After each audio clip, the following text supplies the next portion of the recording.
Hello, everyone. Thank you so much for joining us tonight for this special event, Countering Anti-Semitism in Etna. I'm Megan Tuñón. I'm the director of the Etna Community Organization, and I'll be serving as the MC tonight. I hope you're all ready for a night that can unite us, prepare us, and propel us forward to making Etna a more inclusive place for all. As you entered, you saw dozens of reasons that were shared anonymously on why people are attending this meeting, as well as hosting Etna's for Everyone yard signs. So I'd like to start off this evening by sharing two in particular that really stood out to me. The first one says, "My wife and I are Jewish and raising our child here. The presence of hate symbols displayed so freely, so nearby our home is obviously concerning. I wanted to make sure that I'm aware of any potential threats to our own safety, but I also want to do anything I can to help make our community safe for everyone. First of all, I'm so sorry that you are having this experience, that we all are. Please know that your safety is vital for all of us. Anti-Semitism isn't just your responsibility alone as a Jewish person. It's all of our responsibility, all Americans and everyone in Etna." The next one says, "I'd like to help make Etna a safe place for everyone. I just don't understand the prejudice, and I'm hopeful that this community can rise above it. I want to be proud of where I live." This individual is ready to be an ally and ready to make a positive change, and these comments together represent why we're here tonight. To all the other statements, I and everyone who read them were so deeply moved by what you shared. I can't thank you enough for your honesty and your integrity and your bravery. And we're very glad you're here, and I am honored to be your neighbor. So we're all here to stand up to an incident involving a well-recognized symbol of hate, flag with a swastika, that's present in our community. However, we recognize that this is only part of a large and growing problem in our region and in our country. We wanted to come together tonight to stand in solidarity with one another, to listen, and to gain a deeper understanding of the issue that we face. We want to live out our motto that Etna is for everyone, which we'll talk about throughout the evening. Part of that motto is building a really big tent so that many people and many organizations can have a hand in shaping Etna's future. We feel so privileged to have such a robust team come together to help us plan this event. Our great partners at the Borough of Etna, our police, our churches, our representatives, and our nonprofit partners. Several leaders from Pittsburgh's Jewish community are here with us tonight to talk to us, excuse me, as well. We have Cherner and Shawn Brokos from the Jewish Federation of Pittsburgh, Maggie Feinstein of the 1027 Healing Partnership, and Nick Haberman from the Light Education Initiative. We'd also like to thank the many individuals who came together to organize this meeting, and they are all listed above. For the purposes of this meeting, we are recording it so that those who can't make it tonight can, excuse me, have access to the valuable content that we'll share. We have a few rules for this virtual format. Please show respect and kindness in your comments and discussion with one another. Please keep your camera on and your microphone muted. If you have any questions or comments, please use the chat, but again, please keep it civil.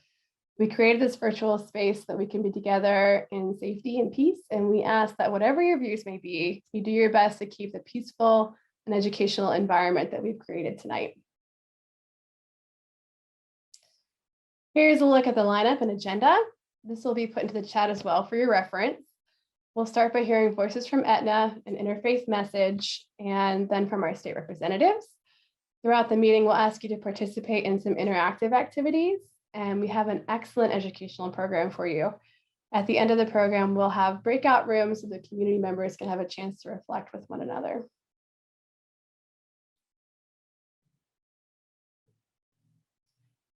All right, so right now, our first interactive activity we'd like to do is to take a poll so that we can understand where we're all at collectively as we begin the evening.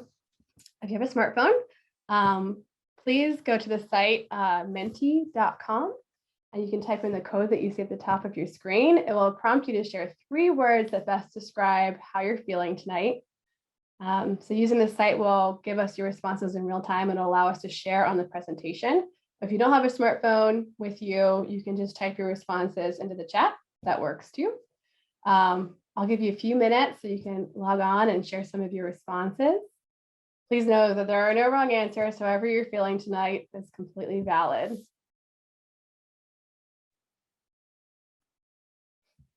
So we already have a few: determined, hopeful, and concerned. Marianne says hopeful, tired. I can relate to whoever feels tired. Inspired, empowered, overwhelmed, absolutely. Emotional. I have been feeling that way for several weeks now as well. Oh my goodness, it's going so quickly. You guys are really good at this. Disbelief, relieved, loving, upset. You can see the emotions really run the gamut, and I think that's completely understandable. Worried. And so the bigger the word, the more common the response. And we can see that most people are feeling inspired, hopeful, emotional, empowered. Many are feeling frustrated.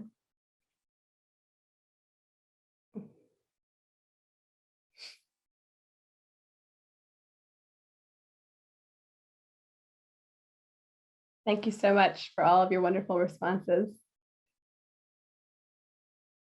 Very concerned, encouraged, and hopeful.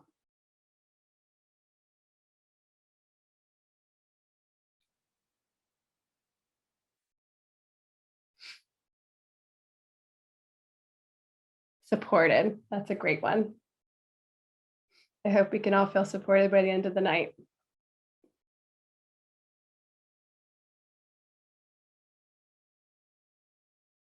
Sad.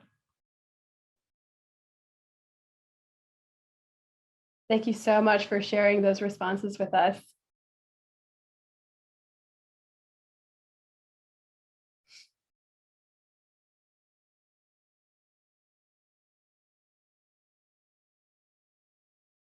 Hopeful, worried, and anxious. Absolutely. Thank you again. So I also want to mention that this event is part of a series of actions to respond to anti-Semitism. I attended the community dialogue on countering anti-Semitism in Highland Park last December. So we owe that group a debt for their work. We also have members here from Mount Lebanon who are working similarly to respond to incidents of anti-Semitism in their neighborhood. So it's clear that we need to build bridges because we're all in this together. I also wanted to share an interesting piece of Etna history. You might not think of Etna as a Jewish community, but Eric Legee wrote an article just last April that there was a Jewish community in Etna about 100 years ago. And there was a synagogue and a religious school that served the communities in the Allegheny Valley at the site where Kia Tomlin's workshop store is today.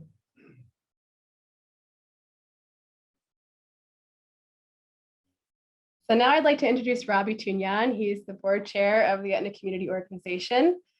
And he was a catalyst for this meeting. Through his work as an architect at Rothschild Joino Collaborative, he enabled us to bridge in such a strong way to the leaders of the Jewish community. He's going to talk about the vision he created around social equity during the Etna Eco-District process, and he'll also talk about the purpose behind this meeting. So take it away, Robbie.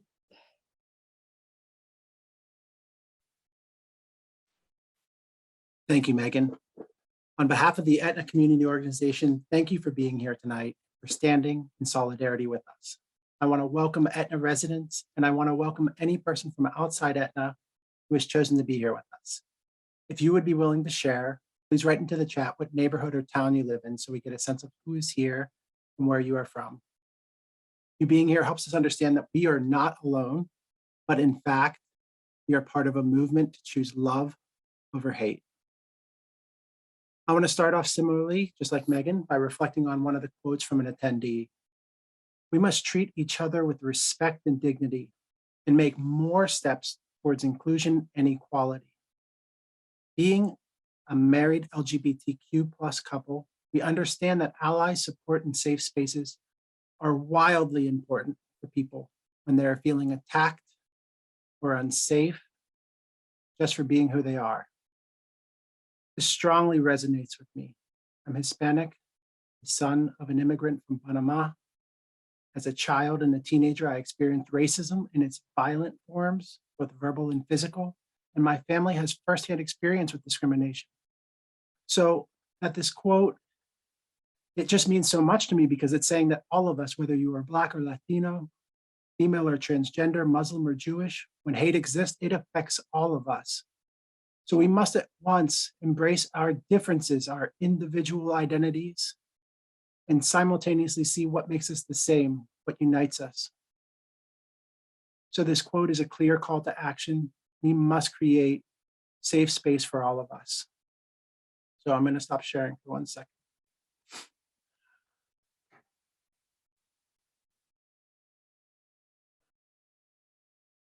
Regarding the flag with the swastika, I want to clearly say once that we, the Etna Community Organization, strongly condemn its display.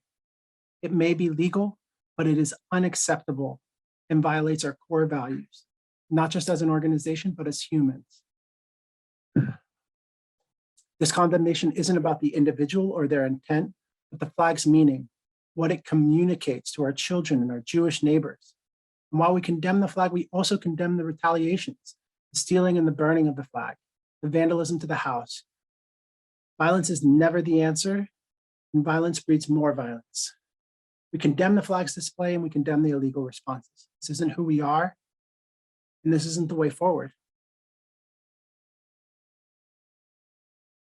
That said, I hope that now that we've had that moment where I was able to share that thought, that we can work on a better path forward.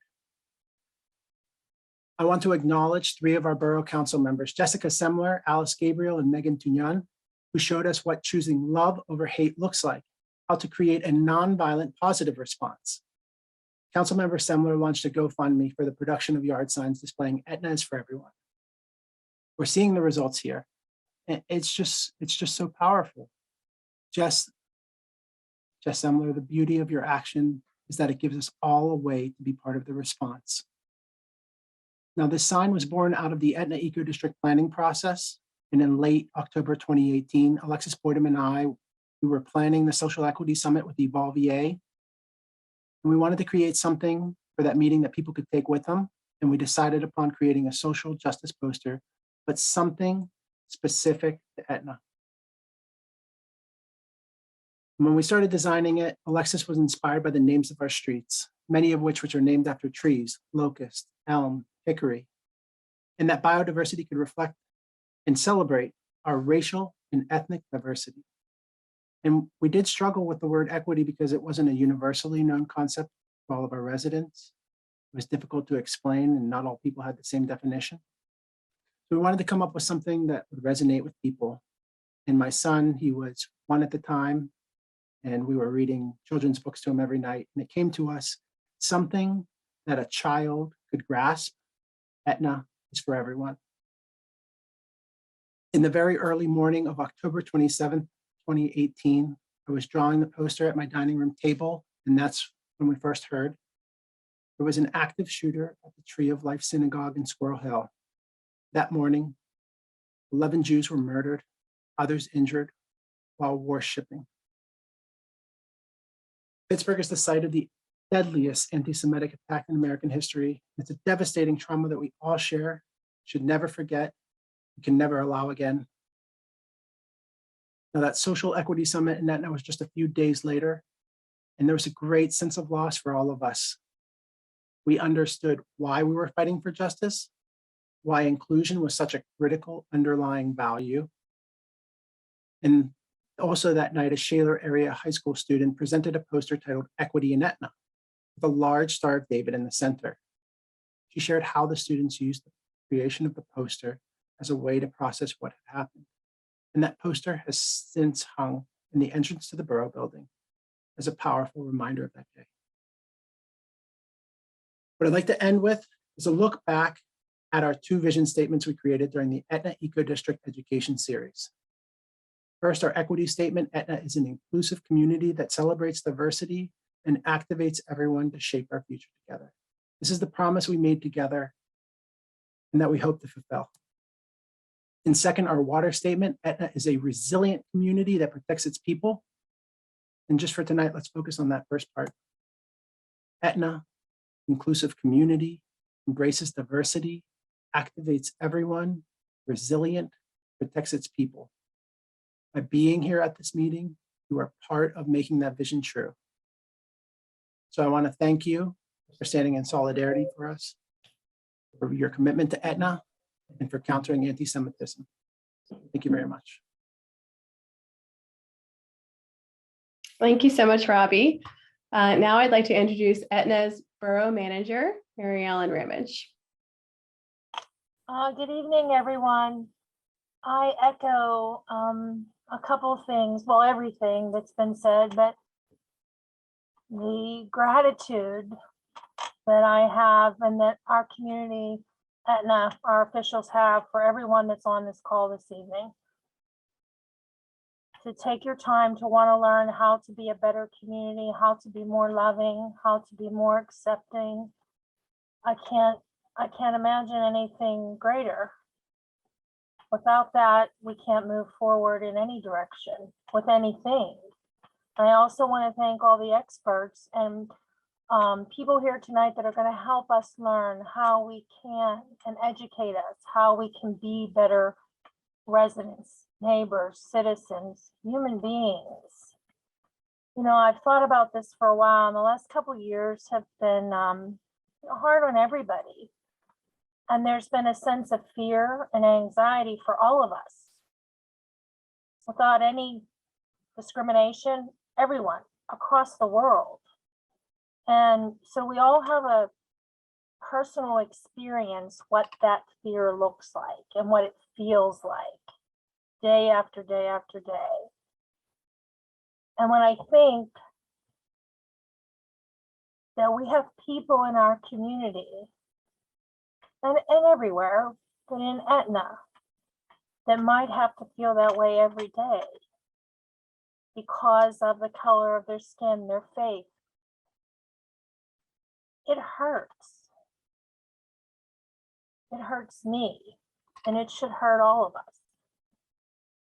So I'm so happy that we're here together to try to change that and try to educate.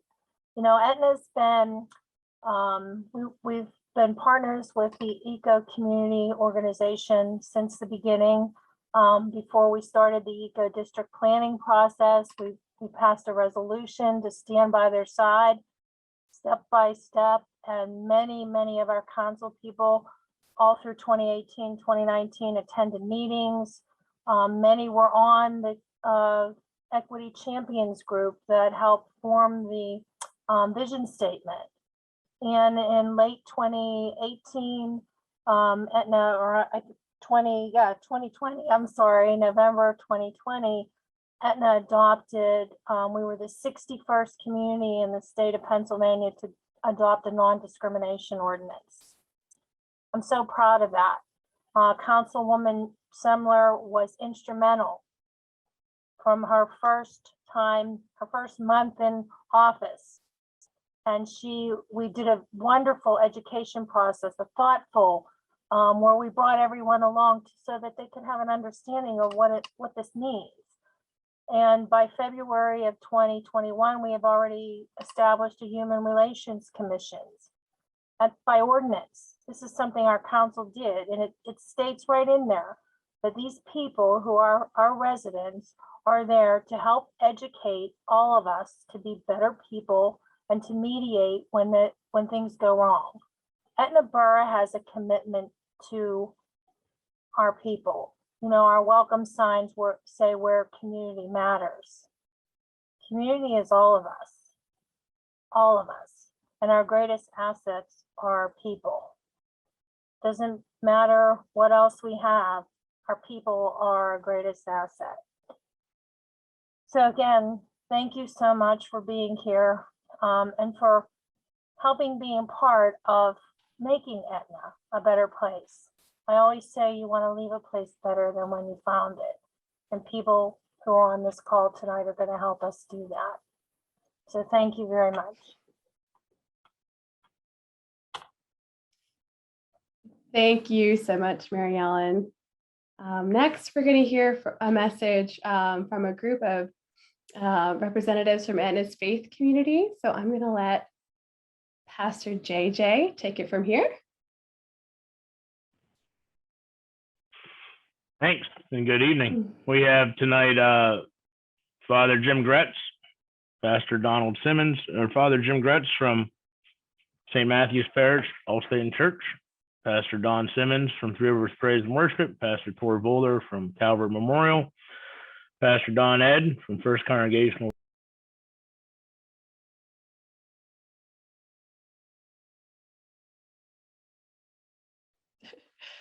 Sorry to interrupt, Pastor JJ. I think you went on mute somehow. You may have to back it up a couple of words. Any idea how many words?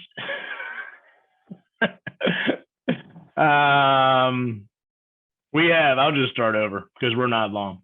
We have Father Jim Gretz from St. Matthew's Parish, All Saints Church, Pastor Donald Simmons from Three Rivers Praise and Worship Center, Pastor Voller from Calvert Memorial, Pastor Donn Ed from First Congregational Church, and me, Pastor JJ from Emmanuel Lutheran. And we are very excited because all five of us of the Christian churches in Etna are able to be present and share a statement that we have prepared that hopefully gives some inspiration and perspective on how to live with a perspective of love for one another. So with that, hopefully all five of us have unmuted ourselves. And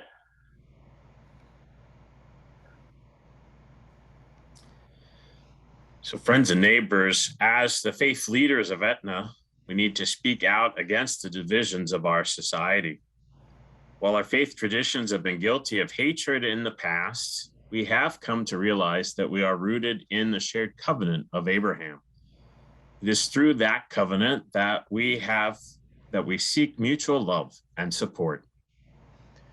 Love begins with a call to repentance.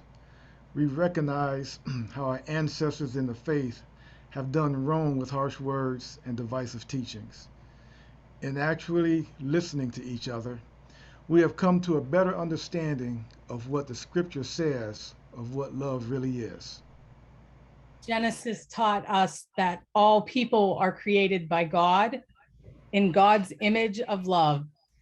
Jesus affirmed the Hebrew law with the greatest commandment of love God with all our being and to love our neighbors as ourselves. Paul taught us the importance of love. He said to the Corinthians, I may be able to speak the languages of human beings and even of angels, but if I have no love, my speech is no more than a noisy gong or a clanging bell. I may have the gift of inspired preaching. I may have all the knowledge and understand all secrets. I may have the faith needed to move mountains, but if I have no love, I am nothing. I may give away everything I have and even give up my body to be burned, but if I have no love, this does me no good. There should be a message on your screen that says the host would like you to unmute. There you go. Okay, thank you, JJ. I'm sorry, everyone. As we go about being a community that Etna is for everyone, Paul gave us the standard that should be used to evaluate all things. He reminded us that love is patient and kind. It is never jealous or conceited or proud. Love is not ill-mannered or selfish or irritable. Love does not keep a record of wrongs. And love is not happy with evil, but is happy with the truth. Love never gives up, and its faith, hope, and patience never fail. Love is eternal. So how do we live out love today? Well, this gathering is one example of what love is. In our time together, we will hear perspectives that challenge our own understandings and our own perspectives of society. And when this happens, we need to focus on the things that unite us, such as, now we all breathe air, and such as, we all love Etna, and such as, us. 5 different faith traditions that have historically not gotten along coming together to speak about the power of love. In tearing down the walls that divide us, we realize that ultimately, we are all beloved children of God. Thank you.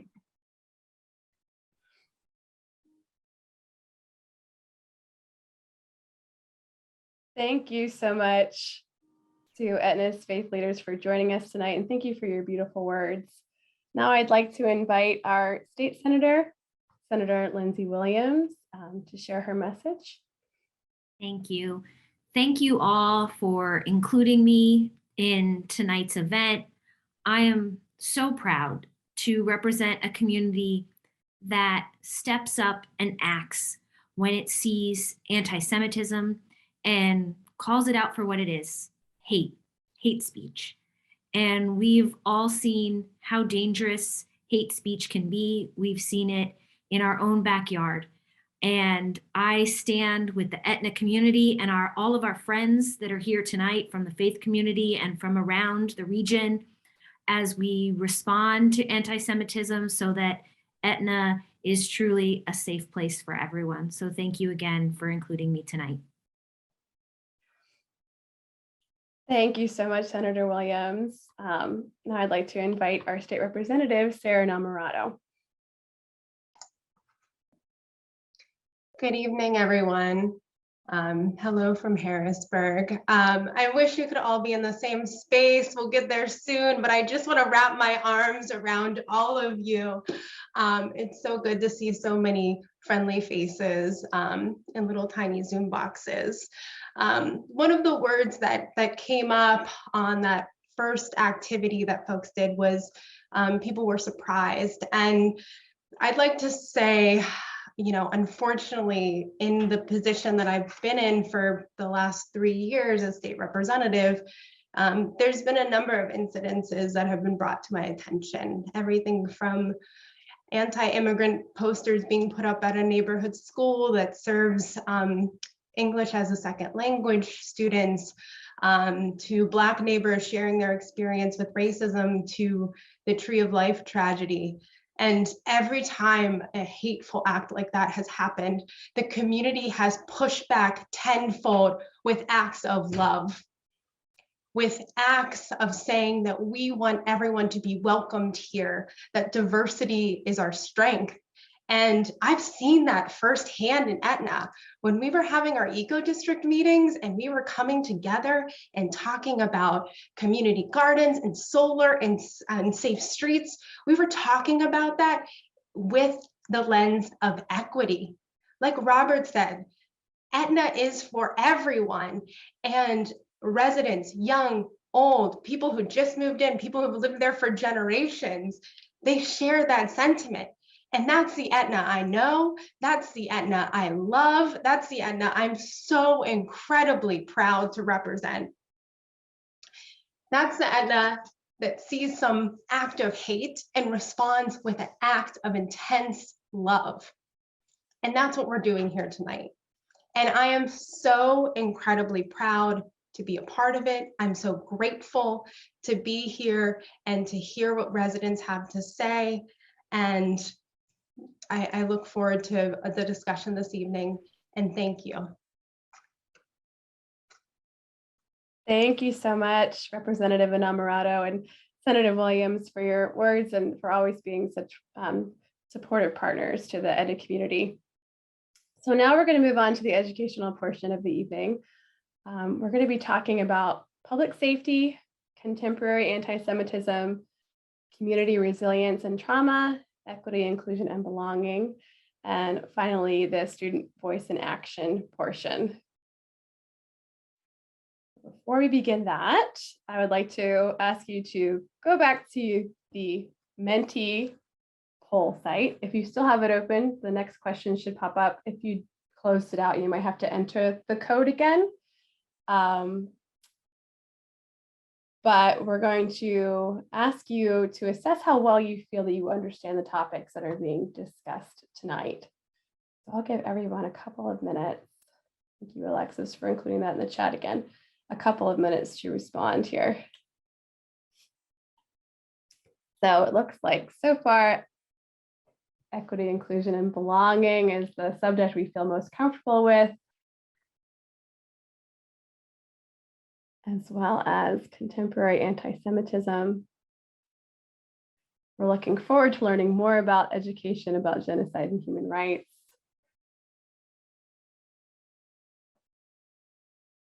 Oh, this is an interesting way to do a poll. So now public safety and security is edging up. We'll feel a little more comfortable with that topic.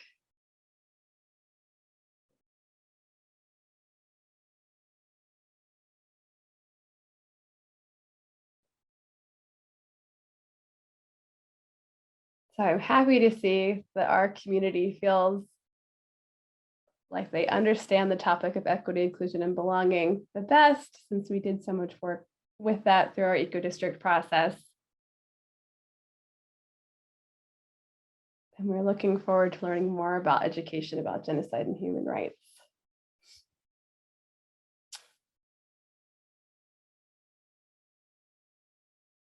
Thank you so much for your responses on the poll. I'm very pleased to announce our next speaker. Her name is Shawn Brokos. She's the Director of Community Security at the Jewish Federation of Pittsburgh. Good evening, and thank you so much, Megan, for having me here this evening, along with my colleagues at the Jewish Federation. So I'm going to talk about safety and security, and some of the topics I'll bring up are unpleasant. I just want to warn you. I always like to share that, but it's so important. It's such an important piece of this discussion. So I'm going to start with this, and I'm not asking for live responses, but what does seeing this flag hanging evoke in you? What are the emotions, the thoughts? And I know it's a very personal question. So again, I'm not asking for responses, but I can probably share some thoughts. And these are thoughts that people I have been working with have shared with me. So certainly discomfort, something unsettling, worried, concerned. Am I safe? Am I secure? Am I secure in my own neighborhood, my own community? My counterparts tonight are going to talk about contemporary anti-Semitism, its meaning, and the trauma brought on by hate symbols, such as this Nazi flag, and the importance of resiliency. My role tonight is to talk about security and safety, and there is nothing more important. It is a basic need for all of us, and it's a team effort. And like Megan said, safety is vital for all of us. It's not just for individuals, it is collective, a collective effort. And I can't thank you all enough for joining us here tonight. This is a great example of a team effort. So I'll back up just a bit and talk about my role at the Jewish Federation. I am the Director of Community Security for the Jewish Federation of Greater Pittsburgh, which is a very long title. But in much briefer terms, I'm responsible for overseeing the safety and security of our 50+ Jewish organizations. So that could be our synagogues, our community centers, our day schools, our businesses. And I've been in this role for 2 years. I spent 24 years as an FBI agent. My last 6 years were spent at the Pittsburgh FBI office. And I was, before I retired from the FBI, I spent some time as what is called the Civil Rights Supervisor for the Pittsburgh FBI office. And our squad focused on hate crimes, to include the 2018 attack on the Tree of Life building. Our squad ran and oversaw that case, and we have seen firsthand what hate can do to a community. We've worked so hard to rebuild in our community since that attack, making our buildings safer, physically safer spaces, making our members feel safer through awareness, through training, through active threat briefings. And we've worked so closely with our 1027 Healing Partnership to build resiliency. And I know you'll hear from Maggie Feinstein, the director of the 1027 Healing Partnership, after I speak and Laura Cherner from the Federation speaks. So I'm going to share with you some visuals on what a community threat briefing looks like for Jewish Pittsburgh. These are briefings I do typically once a month to the Jewish community. And why is this so important? It's because it brings an awareness to the issue at hand tonight and to the very realistic threat tempo that exists in our community. That's a term a lot we use in security. What's the threat tempo like? Is it high? Is it elevated? Is it moderate? And unfortunately, the word we use in the Jewish community is it's an elevated threat tempo. And so that reiterates the need for constant situational awareness, and it reinforces that security is paramount. We have to look out for one another. We have to be engaged in our own safety and security. So I'm going to share a few images in a minute, and I'll explain what the images are. But these images are what hate looks like: hatred towards the Jewish community. And this is larger than a Nazi flag. And none of the comments I'm going to make are related, are specific to the flag in Etna. I'm going to be speaking in generalities based on what we have seen in Pittsburgh and throughout the country. So a large part of my role is working with law enforcement and our fusion centers to monitor intelligence, to monitor these threats, to monitor what we're seeing. And some of that I will share here with you tonight. And I just want to put this in context before I share these images. So Jews make up about 2% of the US population, yet Jews are the most hated of all religions. And I'm basing that statement on the FBI's annual hate crimes report. Each year, it publishes hate crime statistics, and it looks at all bias crimes. But when you look at the hatred towards religious groups, and there's approximately 14 groups that are included in that, threats directed against the Jewish community are 60% of the religious hate and the religious bias.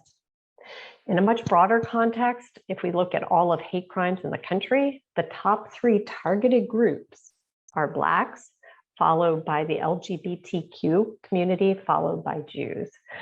So hopefully that gives you a little bit of perspective about some of the things we see from a security lens. So if you bear with me for 1 minute, I'm going to share my screen.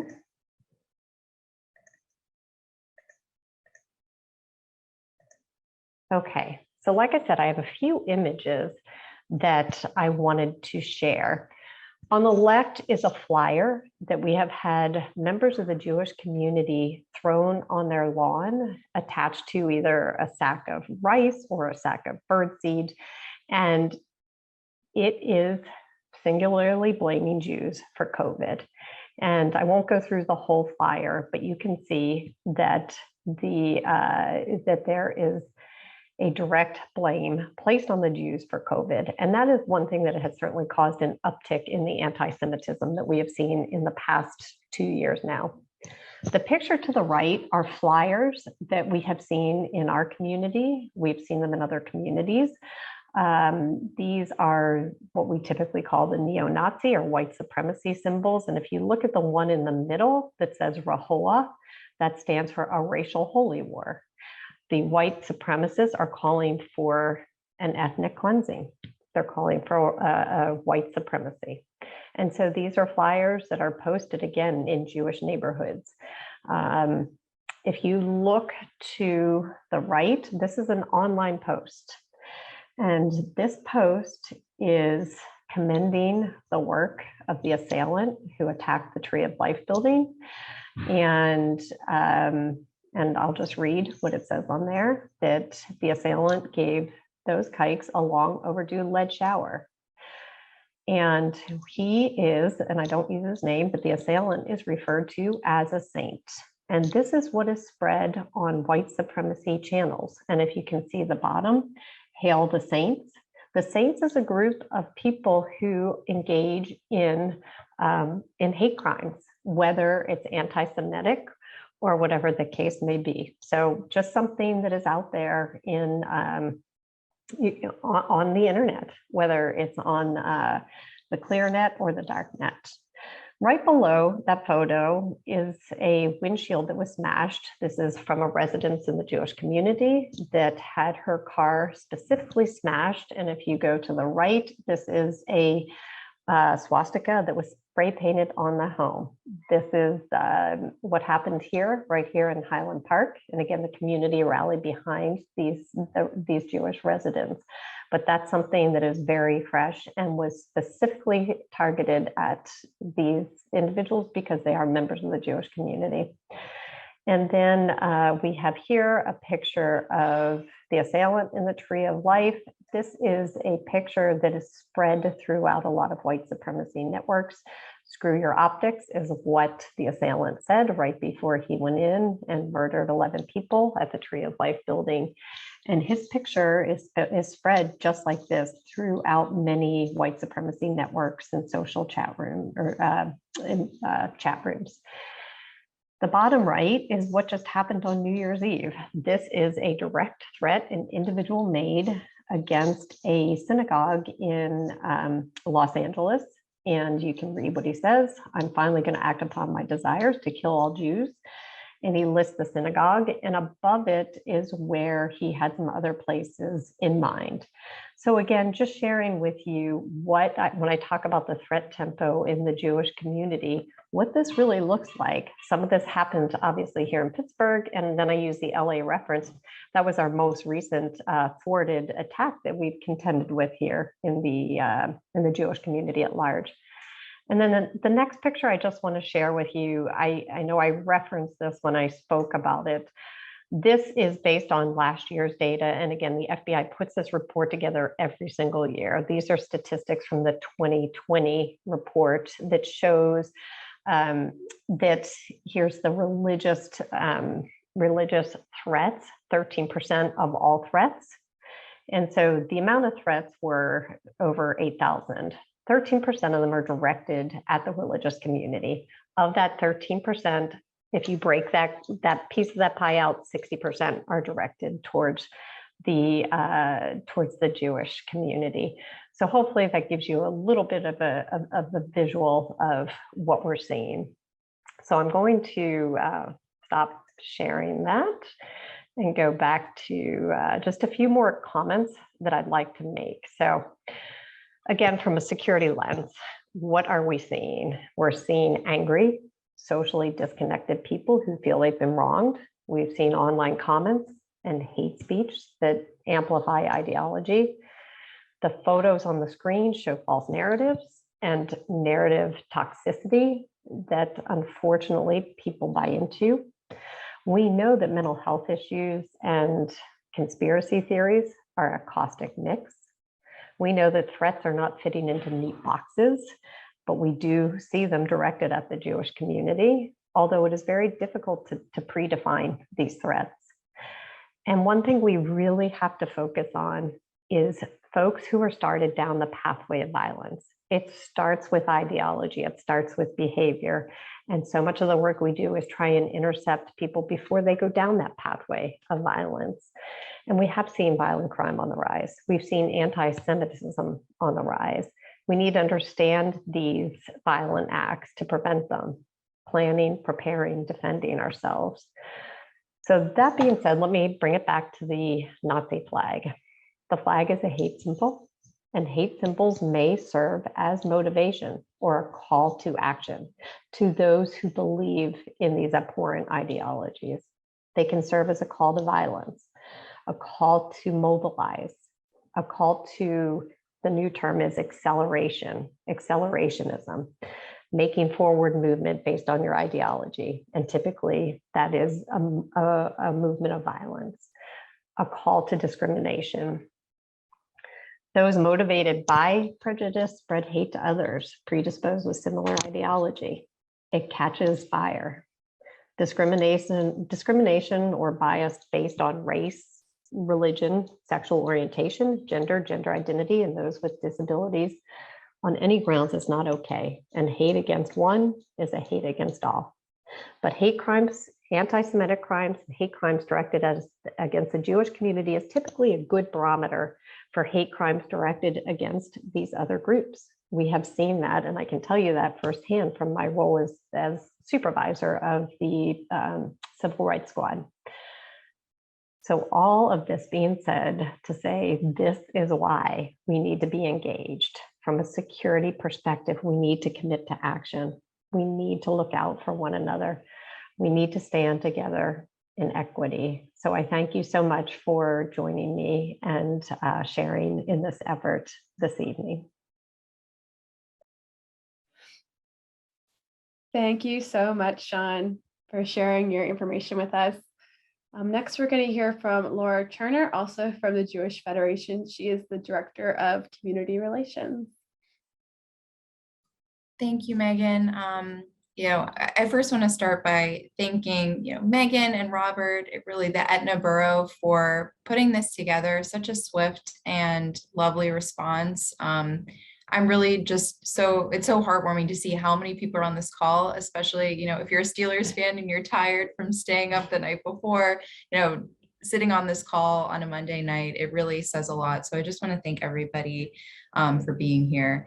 So I'll go ahead and introduce myself. My name is Laura Cherner. I'm Director of Community Relations at the Jewish Federation of Greater Pittsburgh. And I was asked to talk about modern anti-Semitism because with the Community Relations Council, part of that is addressing anti-Semitism in the community, whether that is an individual case of anti-Semitism where we can consult, or it could go all the way up to trying to pass legislation that protects the Jewish community against anti-Semitism. And so working with Etna and other communities that have experienced it is part of our role. And, I couldn't applaud Etna enough for being so swift and thoughtful in the response. So I want to echo how much I appreciate that. Shawn talked a lot about symbols and ideology. And I'm going to be reiterating some of that. We're extremely lucky to have Shawn. And I just want to let everyone know that if you see or experience something that you believe to be anti-Semitism, please contact Shawn, contact law enforcement. She's an incredible resource to help guide communities through this. And she's been so wonderful to help the Federation and the Jewish community. She alluded to this, but some of the rhetoric that has been taking place around the swastika that particularly happened in Etna is that, it wasn't supposed to be nefarious. It was really anti-government, or, it was protesting something else. It wasn't against, the Jewish community.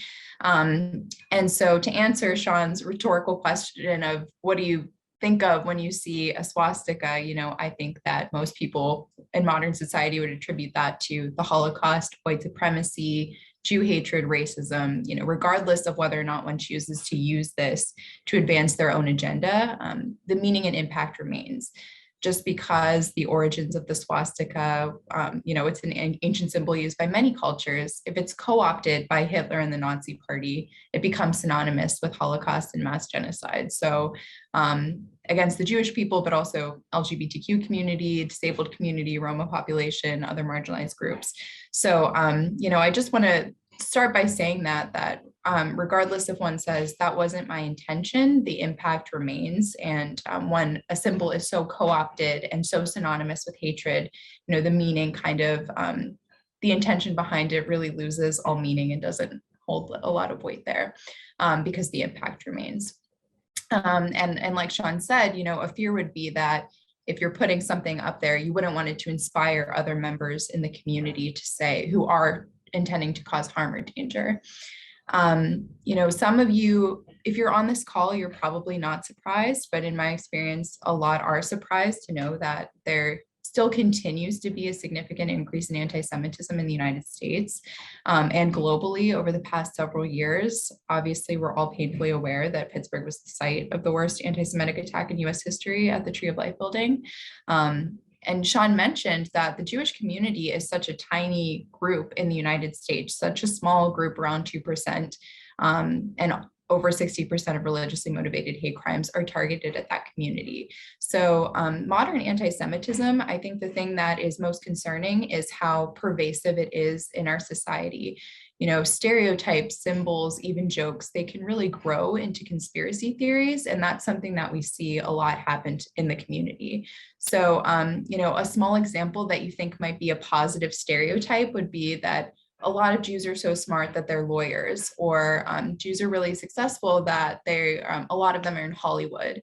And you think that that could be harmless, but it could also creep into something like, oh, they're a bunch of Jewish lawyers, so are Jews controlling the laws of the land? And therefore, are they, controlling something that would make it easier to have a caravan replace white people? Or there are a bunch of Jews in Hollywood.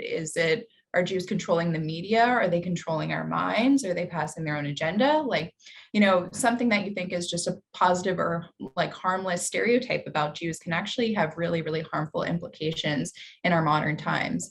And I would say, these are age-old, stereotypes, but they can express differently in modern times. Something to allude to, a very recent example about the rise in anti-Semitism would be in April and May, there was violence between Israel and Hamas. And during that time, we saw a 400% rise in anti-Semitism in the United States. And so with that, you see that a conflict in the Middle East has implications for Jews everywhere. Jews were being violently targeted on the street for looking like Zionists or Zios. And so, that's not, that's racism, that's anti-Semitism. And a lot of people were surprised to hear that that was happening in the United States or other places around the world because there was a conflict in Israel. We also saw an obvious rise in conspiracy theories around the pandemic and COVID, that Jews were responsible for COVID, or they were using vaccines to achieve world domination. Even Zoom was used as a way to target Jewish groups, such as to infiltrate meetings and to create chaos. So it's unfortunately adapting and a pervasive part of our society. So I think what it comes down to, a lot of it as well, is that this concept of being surprised when something like this happens, like how could this happen in modern times against the Jewish community? And I think a lot of that has to do with, there's so many well-meaning, lovely people that can't conceive of why there'd be anti-Semitism, but also that Jews in the US have achieved relative success and exposure. I think Jews are considered white and privileged, which not only does that erase Jews of color, but it also ignores the context of racism and the ideas of racial inferiority against the Jewish community, and the diversity of the Jewish community when it comes to economic status. So, when you're thinking about that, and this goes back to the stereotypes of, oh, Jews are successful, they're lawyers, they're accountants, they're white, it's hard to imagine that they could be targeted for anti-Semitism, but it is a very real problem. One that we see a lot, a modern example recently, or any kind of hyperbolic comparison to the Holocaust.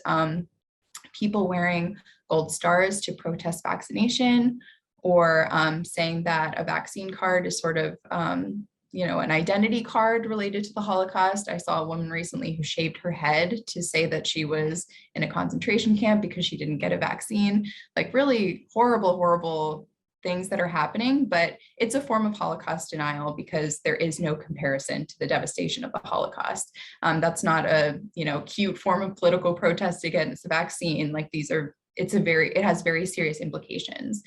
And so, going back to the Nazi symbol and what happened in Etna, while it's not modern, it is used by modern extremist groups. It's used by Holocaust deniers, white supremacists, left-wing anti-Semites, conspiracy theorists. So, all of this is a dog whistle to the Jewish community.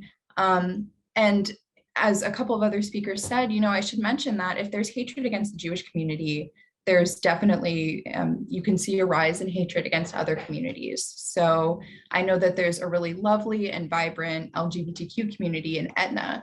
And something that we saw was during the aftermath, a really significant response from that community.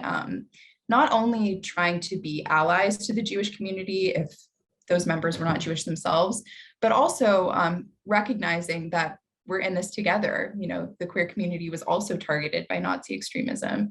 So it's really important that we lift one another up. And I know my colleague Maggie is definitely going to talk about that and how we can do that as neighbors after this. A couple of resources that I want to draw your attention to would be, besides the Federation and the people on this call, the Anti-Defamation League has a glossary of hate. So if there was something that you're confused about the origins of a symbol or trying to figure out, what implications does this have in modern context, they have a great resource and glossary. I believe the Southern Poverty Law Center has something similar. I would ask that you stay informed and educated. This community gathering is a wonderful start, that you're dedicating your time to listen to members of the community and experts in the field. Continue to check in on your friends and neighbors who may be feeling isolated or targeted, and also contact law enforcement, go through the proper channels. We saw a violent response to a swastika, and violence compounding on violence is never something that we want to do. So, please contact law enforcement. We don't want to be rash or continue a cycle of hatred for your own safety, for the safety of the community. That's so important. So yeah, thank you for all that you're doing. And please remember to reach out to the Federation or us as a resource, and just so grateful and happy to be here. Thank you. Thank you so much, Laura, for sharing all that wonderful information with us. Next, we will hear from Maggie Feinstein. She is the director of the 1027 Healing Partnership. Hi all, thank you, Megan. So thanks for having me here tonight as part of your community. Honestly, I think what I saw from those quotes at the beginning of things that you all contributed to the dialogue before it even started, I'm so inspired. So thank you all for that, for inspiring me tonight. In my role at the 1027 Healing Partnership, we're a community resiliency organization that was started after the shooting at Tree of Life. That's been referenced here a few times tonight. And so, what do we do in that? We understand a little bit of how trauma impacts communities. We look at the ways in which we heal, the ways in which we grow, and the ways in which we also feel the pain or the discomfort of all of the, acts of hatred. So we work really closely with a lot of different people in doing that. And so what I'll talk about a little bit tonight is some of what we do and the ways in which we sort of believe that resiliency happens. Part of it is education, right? When something happens, we can't prevent bad things from happening. We can't stop bad things from happening. In fact, like that is part of our human experience. But what we can do is we can change the way we respond to them. And it matters so much in terms of communities being prepared for whatever's next. When we have a moment in time that we stop and we take a look around and we see who's with us. And that's why I was very inspired at the beginning for the Christian leaders of the community co-writing a prayer, a sort of a meditation for everybody to hold together. That's what we're talking about. That's what we're talking about resiliency. They did that together in response tonight. And what we know about communities when they've been impacted is that means that they can do it again in the future. And the leadership that Megan and Robert have taken tonight, that we know that your community in Etna has the capacity to respond. And that's really inspirational to me. And so I'm going to share my screen for a second. And I'm just going to talk a little bit about what does that mean? What does it all mean? So I talk a lot about trauma, the impacts of trauma. And sometimes I think about trauma, like I said, it's a given human condition. Sometimes it's a pressure test. So the buildings and bridges around us, when they undergo inspections, we look for weaknesses. We look for the cracks. We look for where we may see a future failure. And so when there's a structural issue, you attend to it. You make sure that it's taken care of. But communities are the same. That these moments where there's these cracks, where people are feeling targeted, vulnerable, unsafe, when they see something that feels like it is untenable, the question is that at that moment in that pressure test, what does the community do? And what we're talking about today is really that you all made a choice in that moment to come together, to show up tonight, to call each other, to show up at each other's houses, to talk to other people. And so what comes out of that is post-traumatic growth. And we'll talk more about trauma, but I wanted to start with this conversation, especially because what we just heard from Shawn, especially some of those visuals, the event at Tree of Life on October 27, 2018 was horrific. It was unthinkable and it was horrific. And what we learned from that is that we need to make sure we're all more attuned to violent extremism. Within our city here in Pittsburgh, we have to be very aware. And so that's exactly what happened. Robert, very bravely said what Etna responded to on October 27th, how they came together, and then how that applies today to having a purpose statement. That's post-traumatic growth. That was that initial impact of that trauma, that as a community, there's been growth already. There's been new relationships. There's been the ability to organize. There's already posters that were created that remind us that everyone's here together.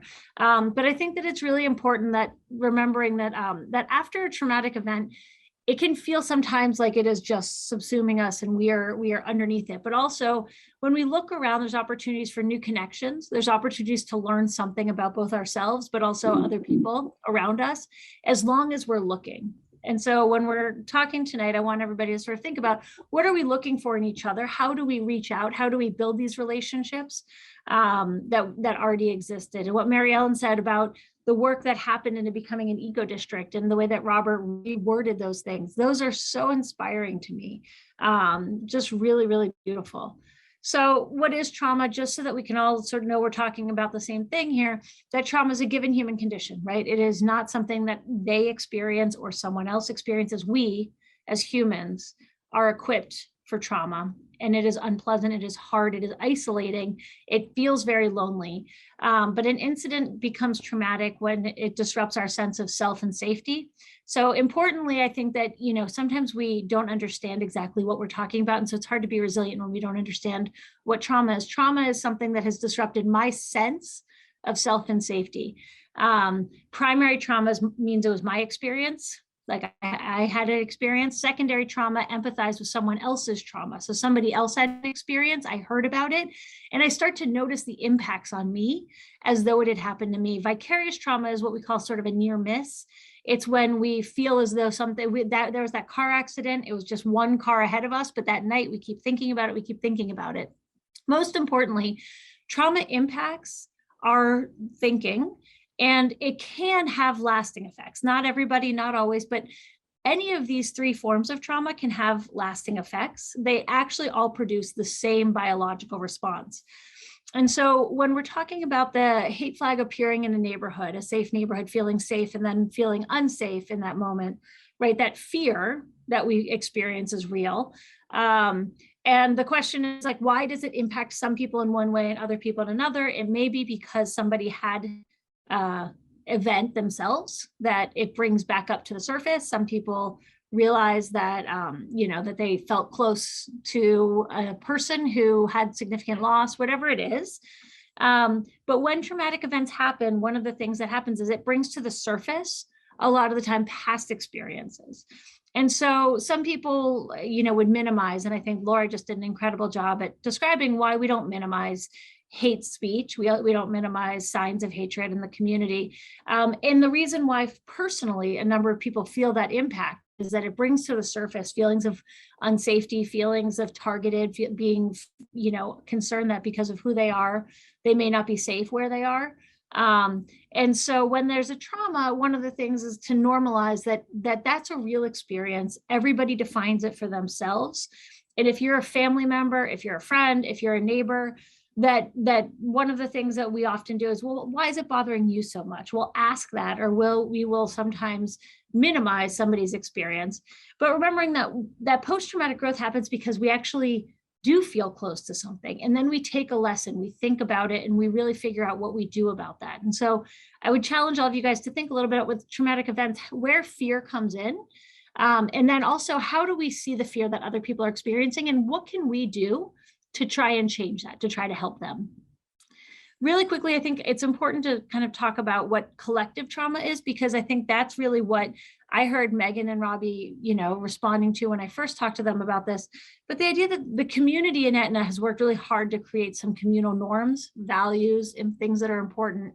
And so when there's a trauma that's kind of a collective trauma, it can shatter our sense of who we are. And it can strengthen it over time, because that's what post-traumatic growth is. But that shared experience can alter the narrative and the psyche of a group. And so one of the things that to notice is that when we have a communal trauma, we want to notice the ways in which when we put our umbrellas up, we may not make space for other people, or we may, be in judgment of other people. And so my hope is that, with everything that you guys are doing tonight, that it tells me that this community is really equipped to see, understand trauma, to also see and find opportunities for post-traumatic growth, and to find opportunities to see each other differently, to try and to open up sort of the ways of love, the way that, the five faith leaders talked to us about at the beginning, the ways that we can look for love to grow, and to really combat hate through that love. So thank you for having me, and I look forward to continued partnership and learning from your community. Thank you so much, Maggie. At this time, we'd like to take a brief pause and ask you to respond to the next poll question. Again, it should just reappear if you still have that Menti site back up. So the question is, what did you hear so far that resonated with you? We'll take a few minutes to view the responses.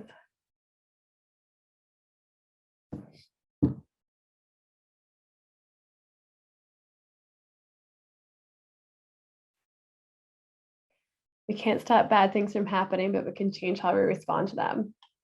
Absolutely right. And post-traumatic growth. Yeah, that really resonated with me the first time I heard Maggie speak as well. How trauma can lead to collective growth. I think that's what we're all here trying to do tonight. Our community is resilient, and change requires growth.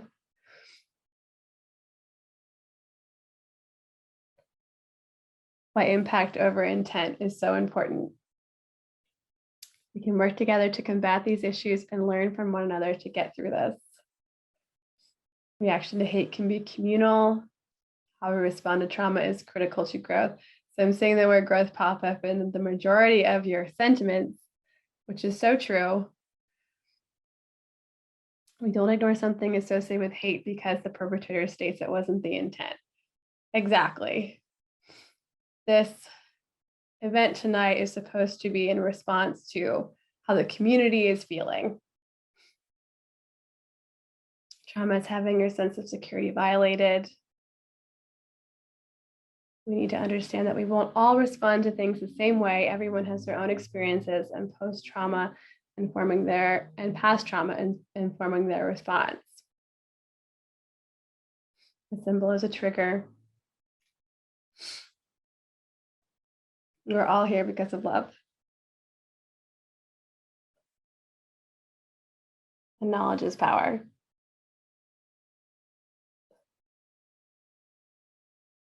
Experiencing this kind of trauma can be really lonely if you don't have a community around you to support you. And it often isn't there. Stereotypes are dangerous. We have a contact to Shawn Brokos if we see something. Yeah, she's an amazing resource for our community and the whole region. The socially disconnected are at risk. And I think it's so important that we come together as a community to address these things so that we all feel supported and connected.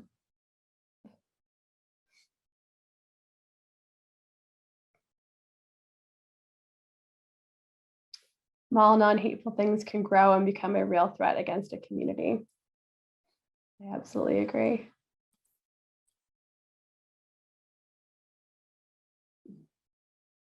Well, thank you all so much for sharing those responses.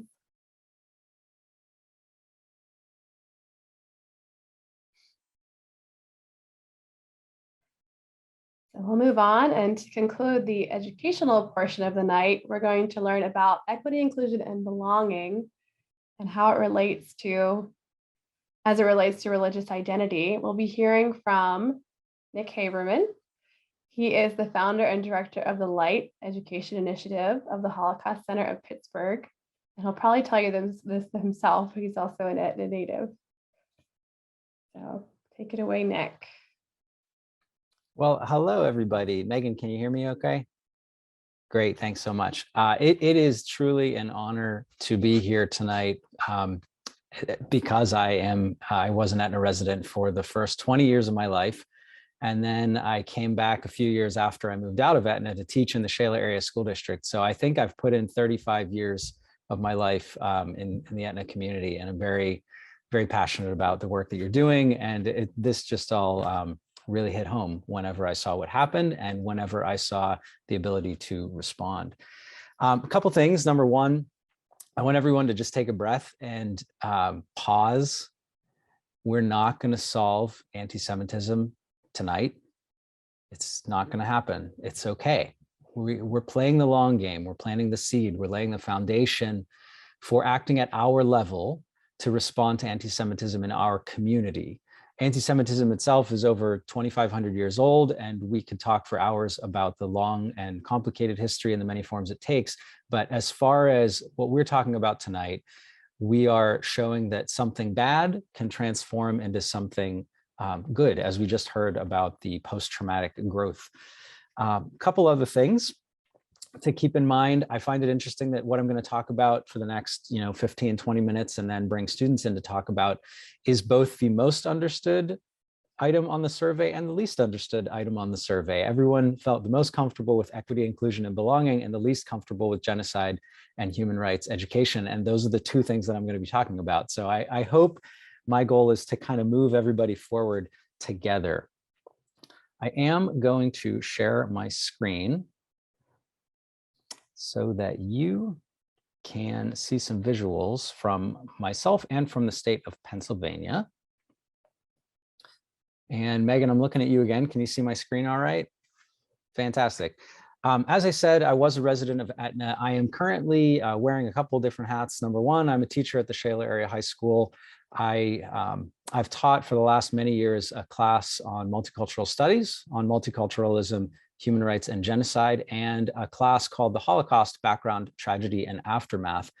And I say this to let you know that we do have electives for students to take at the high school level that do teach them about things like equity, inclusion, belonging, Holocaust, genocide, human rights, education, remembrance, advocacy, all those different things. So I think it's my job to really connect everyone, plug everyone into the state of Holocaust education. A little bit of background, it's different in every state. It's not mandated in every state. It's not mandated in Pennsylvania, in the state that we're in right now. So Holocaust education takes many different forms. I'm also the director of the Light Education Initiative, something that I created whenever I noticed that the days of bringing a Holocaust survivor in to teach the Holocaust are almost over. There are very few Holocaust survivors that are around and healthy enough to come into classrooms to teach this content to the students. So what I developed was a program to bring leadership through innovation in genocide and human rights teaching, inspired by the Holocaust. That's what LIGHT is. It's an acronym that stands for Leadership Through Innovation in Genocide and Human Rights Teaching. And it has become the flagship educational outreach program of the Holocaust Center of Pittsburgh. Currently, we have 13 school districts in 5 counties across 52 municipalities with a max reach of over 10,000 students.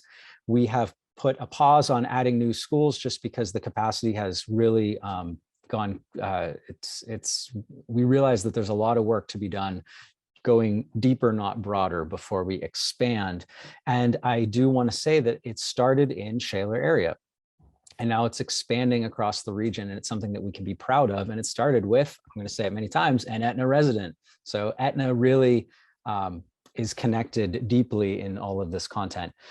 The approach we take always through LIGHT is to inspire, prepare, and empower. And that's what I'm going to do tonight with you. I'm going to try to inspire you, prepare you, and empower you. First, inspire you. What is LIGHT? It's many things. And for us, it's a tool that we can use to try to counter anti-Semitism in our community, in our school district. It is 4 things, really. It's a movement to transform remembrance into action for all victims of identity-based violence and discrimination. What we do is we acknowledge that we can't prevent the Holocaust. It is a historic event. What we can do is learn the lessons of the Holocaust and apply them today to make sure that we are preventing all forms of identity-based violence and discrimination. LIGHT is also a place. It's a space, it's a safe space and a brave space, sort of like what we've created today, where people feel comfortable and equipped to have conversations like this. In the Shaler Area High School, it is a physical space, and it is being created as physical spaces in schools across the region. It's also a network of school districts, of universities, nonprofits, libraries, small businesses, students, and community members like us right now. And lastly, it is an opportunity for us to learn together, to grow together, to share moments of inspiration, preparation, and empowerment together. Next is a question: how in the world does this program help Etna to counter anti-Semitism and hate speech? And the answer is that it is just one tool in the co-design toolkit. And I'll talk about co-design in just a second here. But it's a toolkit of co-design opportunities. And that's really what I want to stress here. Opportunities designed to help individual groups like the ones on this call more efficiently achieve collective goals. So we look at this call tonight and, scroll through all the little windows, and you can see there are many what we call unlikely allies. People that, if it weren't for the group that organized this tonight, probably wouldn't be in the same space at the same time working on these, this issue. So what we are engaging in right now is a co-design opportunity, and that's what LIGHT really seeks to do. So tonight, what I'm going to introduce you to is how the PA Department of Education has really created a framework and a vocabulary for us to do this work together. And I'm going to teach you what schools are doing K through 12 across Pennsylvania. So now we move to the next stage, the preparation phase. And just to give you a brief overview, co-design is this concept that's collaborative, participatory, and it's a method for designing systems, programs, and practices in which people like us are treated as equal collaborators in the design process. So instead of us dumping a program on Etna, Etna with community members develops the program that works best for the environment that we're in to respond best to the situations that we have in front of us. So every community member holds a stake in this process. And the goal is to make sure everybody who will be using or participating in the final product has an equal say in its development. So back to the basics, we are at the start of a very long journey. But what's really cool is that Etna has been engaged in co-design for years. I can say that because I lived in Etna for a really long time, and nothing happens in Etna in a bubble, in a silo. Everyone's constantly, for better or worse, in each other's business, helping each other out, lending a hand, and sometimes it's a little crazy, but it's always for the good of the community. So in collaboration with the Shaler Area School District, that's SASD, Light is seeking to support and incentivize co-design projects like this. So this is only the beginning. And one of my favorite quotes about beginnings is that a beginning is the time for taking the most delicate care that the balances are correct. And that is exactly what Etna is doing, taking the time, taking the care to make sure that these balances are correct. And this is really equity work. In the Shaler Area High School, we've been doing work around heritage months and observances. We've been doing work with community museums. The students are getting out there into the community. They're taking part in creating tools for the community and the school to use. This is countering what we call disposable education. Instead of students putting time and energy into things we throw away, we're trying to direct them into programs like the one that we're taking part in right now for Etna. The energy it creates, it doesn't just get thrown in a garbage can or get filed in a cabinet. What I'm going to do right now is prepare you a little bit by introducing you to the Equity, Inclusion, and Belonging Practices Hub through the Pennsylvania Department of Education's website and program. So if you ever go to the Pennsylvania Department of Education website, you'll notice that under Safe Schools, there's something called Equity and Inclusion, and a simple statement: to do their best, students must feel safe at school. And I was on a call with Etna representatives last week, and someone said to really do their best, community members have to feel safe in the community. And it's the same for our younger community members who are in schools. For them to do their best, they have to feel safe.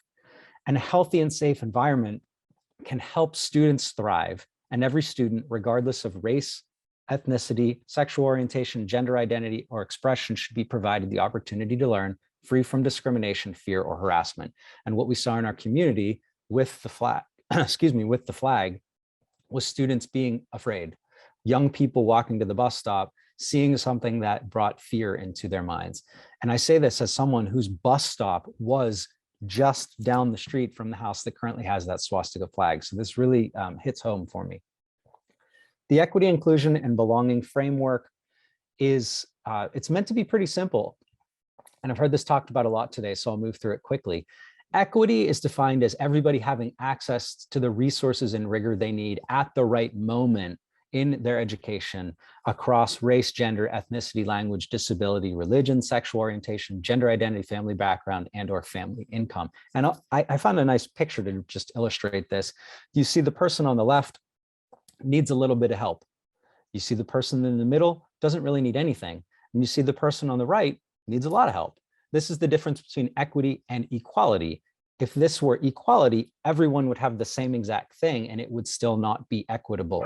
Equity is people getting what they need at the right time so that everyone can have a level playing field. Inclusion, this is another thing that our K through 12 students are encouraged to get behind, learn about, experience, practice, is defined as engagement within a community where the equal worth and inherent dignity of each person is honored. And an inclusive community like Etna promotes and sustains a sense of belonging. I saw two beautiful examples of this in creating this presentation. Number one is a quote: "Diversity is being invited to the party, inclusion is being asked to dance." And you can see the puzzle pieces of diversity and inclusion is all of them put together. And lastly, belonging is defined as experiencing appreciation, validation, acceptance, and fair treatment within an environment. And the example of belonging has already been created, and we're living it right now and moving through it together. Equity, inclusion, and belonging has 6 pillars. We are currently in the family community engagement pillar, meaning what we are doing is a crucial pillar of the education of all of the children in Shaler Area School District, specifically on this call, the children of Etna. They need us to be part of this. So we have to ask ourselves, what is the role of the educational community beyond the school in driving educational equity efforts? And I think one of the answers to that questions is right now in this meeting. And then the other pillars, as you can see, I'm not going to go into in detail, but general equity practices, self-awareness, which I'm sure we've all been faced with in the last couple months with this flag, data practices, academic equity, and disciplinary equity. There are also 3 spheres to equity and inclusion and belonging. We are in the district and school sphere, asking ourselves, in what way can our school district become more equitable across the systems? And then once we get into that, we can go into classroom and individual. So as you can see here, we are specifically focused tonight on religious identity, but equity, inclusion, and belonging stresses all of these different things: gender and gender identity, disability or ability, LGBTQIA+, racial and ethnic identity, religious identity, and immigrant and refugee students. So this is how all of this really fits together, and this work really belongs in the same discussion. Next up, what are some potential misconceptions? I'm not going to read them all now. You've heard them before.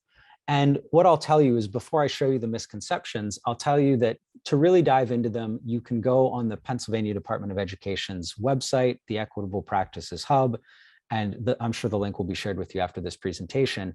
And of course, some of the potential misconceptions are things, are buzzwords like critical race theory. And if you really read into them, you can see that equity critical race theory is not something that's taught anywhere in any public school in Pennsylvania, but it is something that certain people have got behind to try to derail the efforts of communities to be more equitable. And it's no surprise the individuals that really get behind these types of movements is, frankly, they haven't necessarily had the best education in empathy and kindness and love and tolerance, because if they did, they would be focused on equity, inclusion, and belonging, and not focused on derailing education surrounding Holocaust, genocide, and human rights. They're here. I'll share them with you. I'm not going to read them all to you now. But basically, if you say things like, I don't know what you mean by whatever you're saying, what we are focused on in Etna is equity, inclusion, and belonging. That is what we are focused on. Lastly, just some basic talking points, 3 of them. Countering Anti-Semitism in Etna, this meeting, and Etna is for Everyone, the campaign, are grassroots movements sparked and sustained by the community of Etna.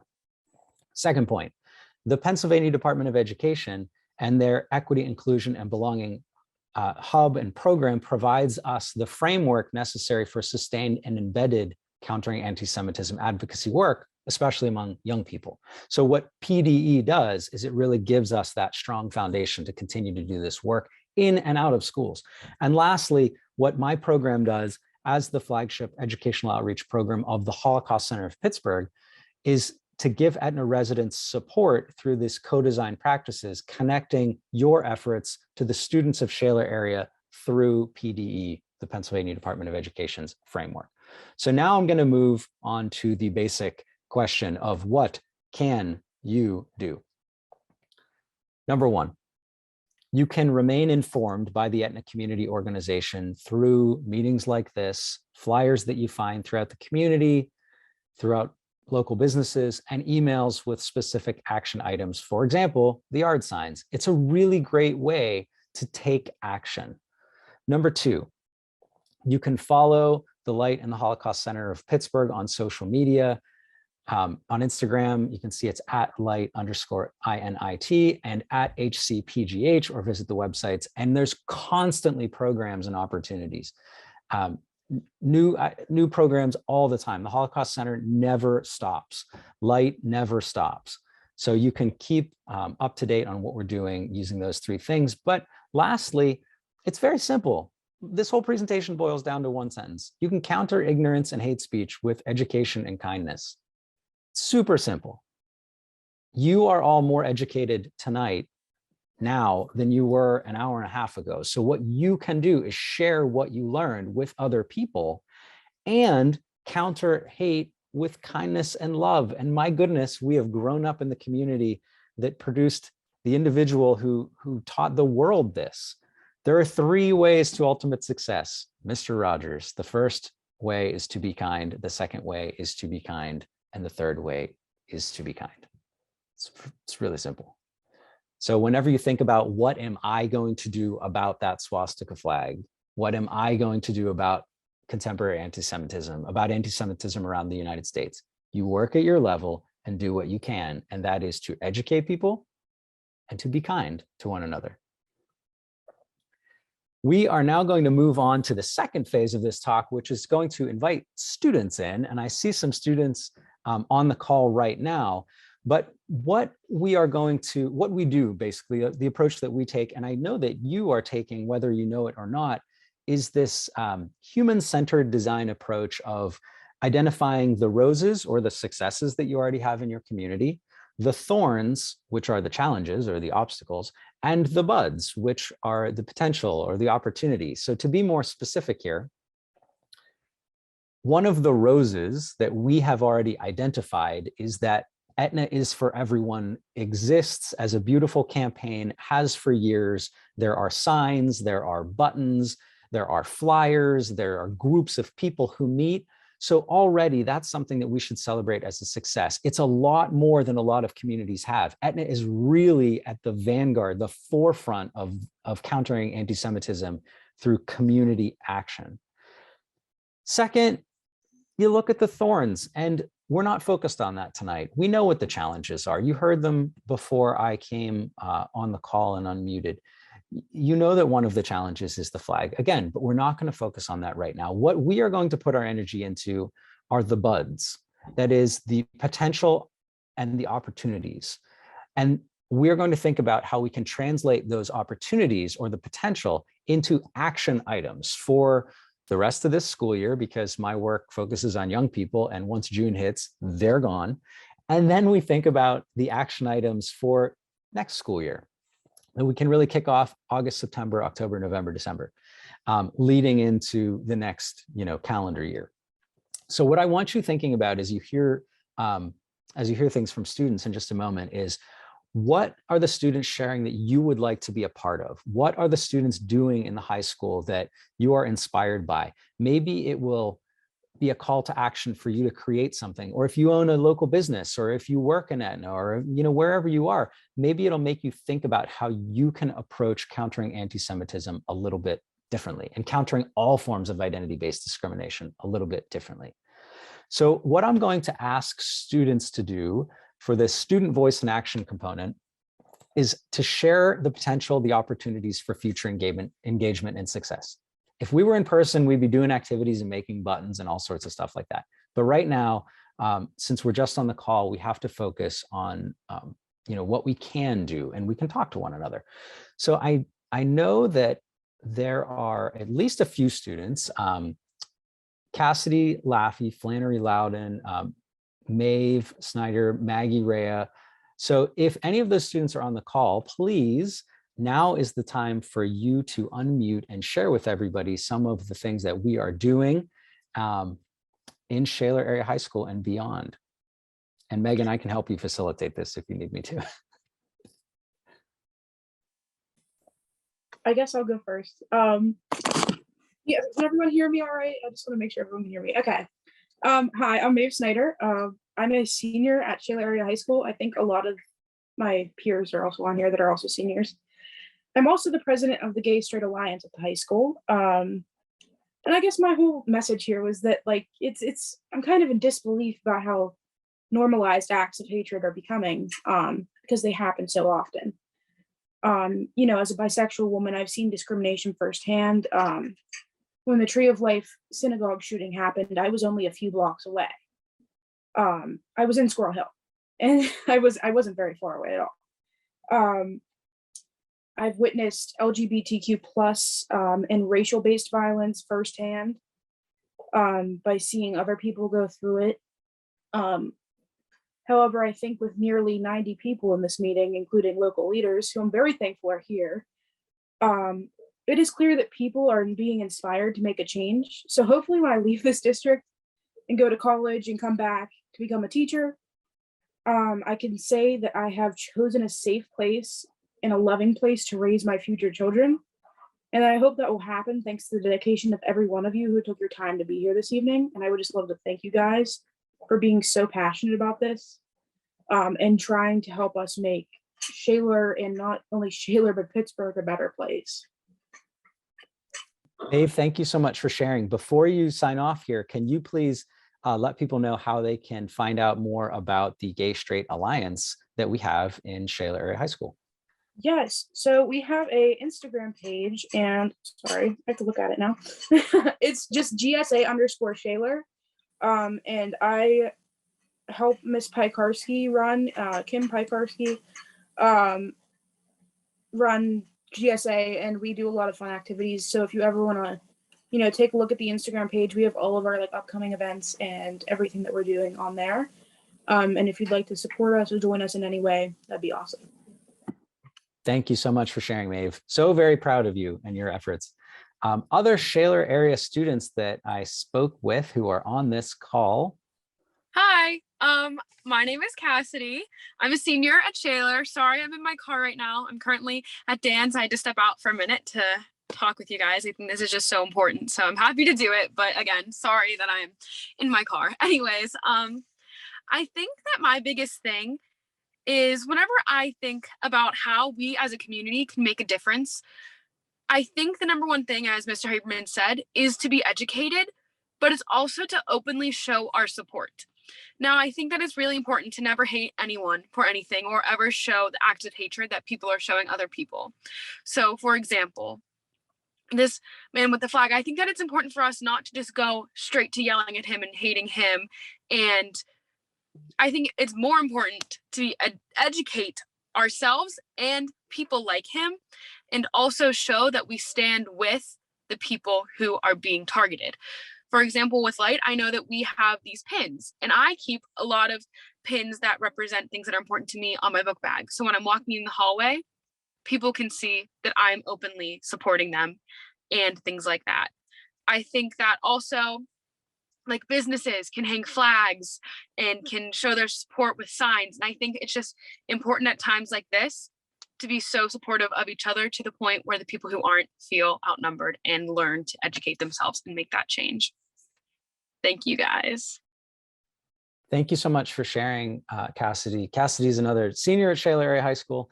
And I think what point I agree is really important. It's just these simple acts of kindness and simple demonstrations of solidarity, and what we call and talk about with the students call allyship.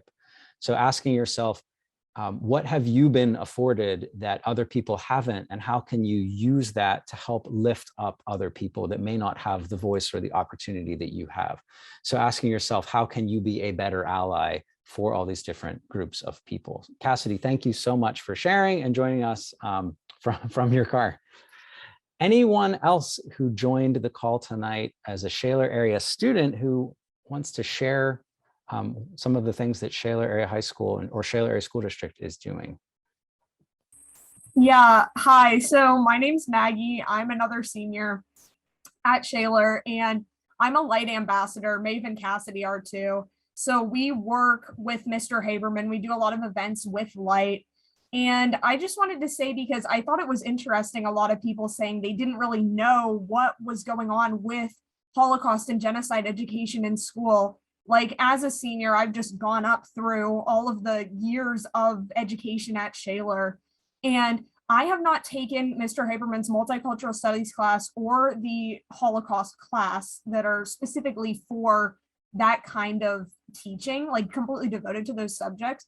But I have taken European history, I've taken American history, And I think that Shaler is definitely laying a foundation, teaching us this is what happened in the Holocaust. This was genocide. This is not okay. And I think that Shaler is really trying and is very open to improving that education and making sure that students know that this is not okay and that we need to be a loving community for everyone and continue to be more educated and be more loving. And I think that, like me as a Shaler student, Maeve, Cassidy, the other Light ambassadors, I would say the majority of students at Shaler want to make positive change and want to be a loving and inclusive place where people in Shaler feel safe coming to school and they feel like they can learn and grow. And so I think that Shaler students are with Etna in this, and we just want to help out any way that we can. Thank you so much for sharing, Maggie. And all the students who have shared tonight I could go on and on about the work that they've done.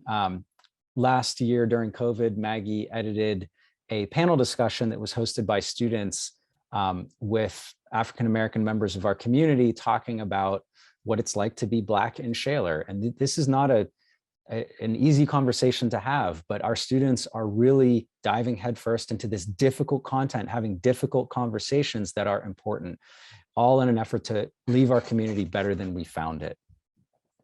I think that might be it for the students that are on the call, unless somebody else is on the call that I missed. So Megan, it is 8:14. I think we're right on schedule. Again, if anyone's ever curious about what's going on in Shaler, you can check the school district website, you can check the Light Initiative website, or I'm going to drop my email in the chat right now if anyone wants to email me. So thank you again for letting me share all this information with you and share the stories of students. And students, thank you so much for taking the time to come tonight. Thank you so much, Nick and Maeve and Cassidy and Maggie for coming and sharing your experience at Shaler with us tonight. I've met so many inspiring young people since I've started working in Etna, and they always make me feel like I wish I could go back in time to high school and be more like them. So you guys are awesome. All right, we're gonna move on and do our final poll of the evening. And this is the most important question of the night. So if you can get your Menti app website back out. The question is, what are your ideas for actions that you or your community can take to be more inclusive? And again, feel free to write in the chat. We'll give you guys a couple of minutes.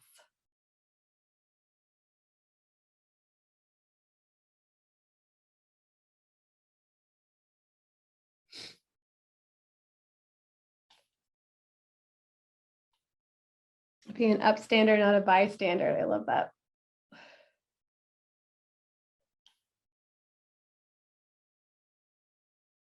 Get to know your neighbors. We need to have more educational opportunities and involve youth. The most amazing part, I agree. Community events, activities, dinners, etc., where all are welcome.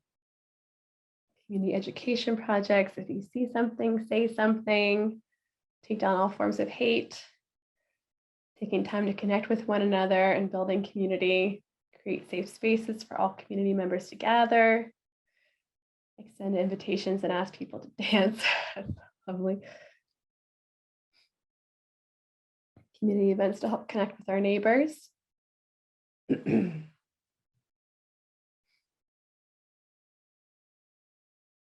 More gatherings and conversations, especially from the perspective of showing unity amongst groups that don't always appear at first glance to be united, especially when we're able to be in person again. I agree. And we wanted to be able to hold this meeting in person. That was a priority for us. Unfortunately, it wasn't going to be safe at this time. So I thank all of you so much for coming and gathering virtually with us tonight. Smile or say hello when you pass someone on the street. That's always a great start. More community engagement opportunities that are accessible for all of our neighbors. I completely agree with that.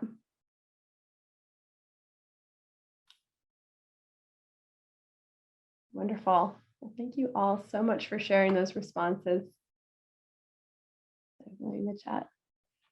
Get the word out about what's happening in this community and invite others to participate.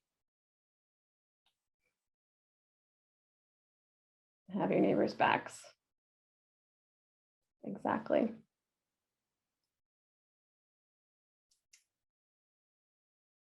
All right, so Robbie is going to drop into the chat the links to the different organizations that you heard from tonight. There's also some links that have been dropped already. But I want to talk a little bit about ways to get involved before we break out into our discussion groups. So one way that you can get involved in Etna is to reach out to the Etna community organization. The best way to find out about upcoming events is to follow us on social media. We also send out a newsletter, which you can sign up for. We also always have a column in the Etna paper newsletter that's sent out by the borough. You can also reach out to me if you want to host an Etna is for Everyone yard sign. I think we're going to have another round of printing of those. And you can also reach out to the Human Relations Commission, and that email will be dropped in the chat as well.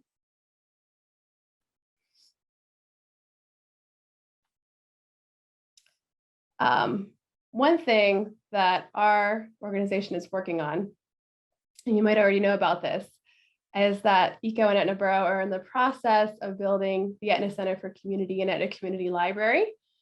We're currently developing a shared library system with Millvale Borough and the Millvale Community Library. So the collaboration with Millvale and the Allegheny County Library Association, as well as the gathering space, will be a center for education around the issues like the one that we're discussing tonight. So it'll be a place for us to deepen our conversations and actions around equity. Just this past December, we signed a memorandum of understanding to create the multi-municipal collaboration. You can also get involved with the Light Education Initiative.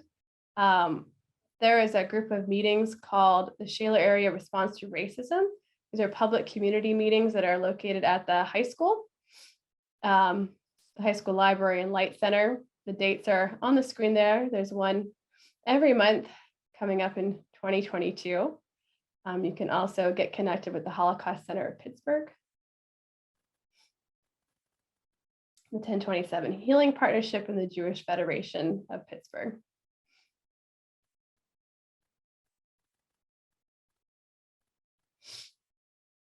All right, so now we're going to go into our breakout rooms. Here's just a few directions to get you acclimated to what we're going to be doing. There'll be a volunteer moderator in each room taking notes and helping to facilitate the conversation. We're going to do this for about 20 minutes, and then we'll hear a report out from each group. So when you enter the room, please share your name, where you're from, and one thing that you heard that resonated with you. And then we'd also like to know what actions or ideas that you have as an individual or as a community that we should take next to continue our commitment to anti-Semitism in our community. So I think the breakout, you should be, there you go, seeing a prompt to enter your breakout room.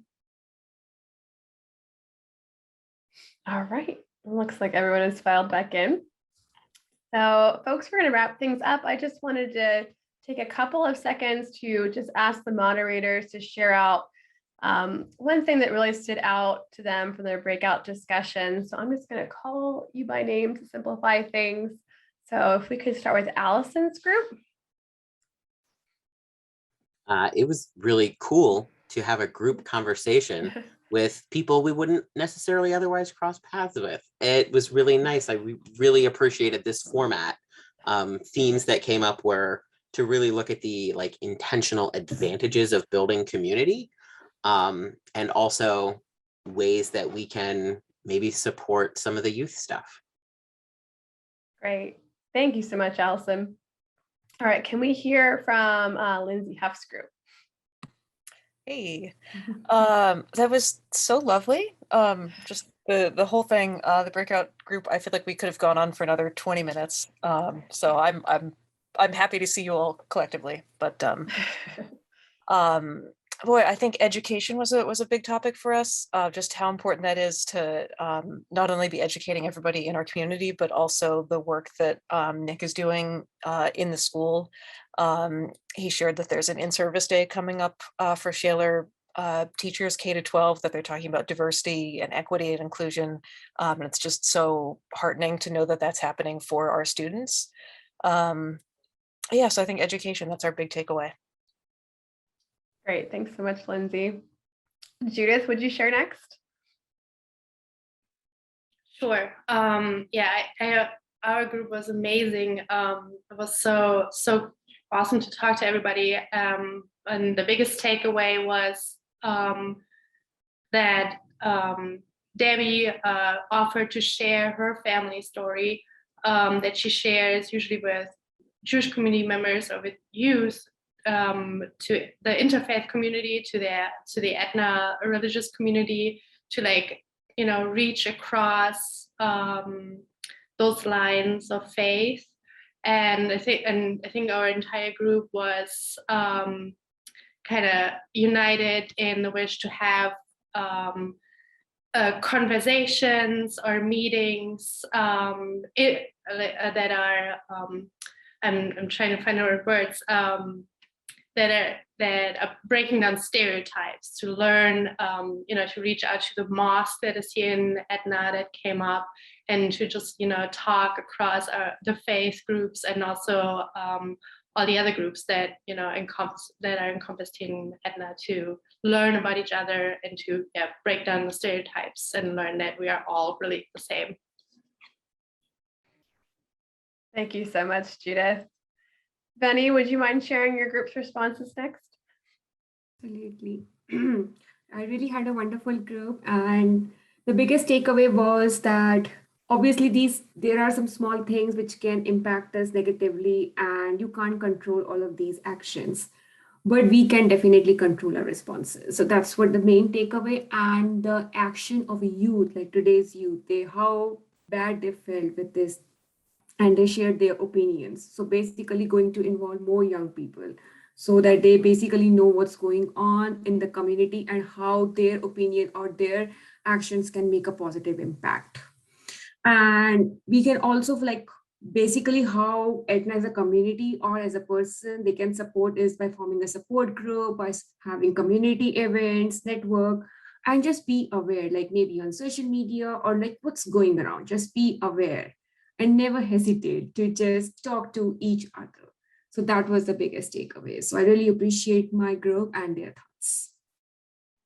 I love that. Thank you, Benny. Alexis, would you share next? Sure.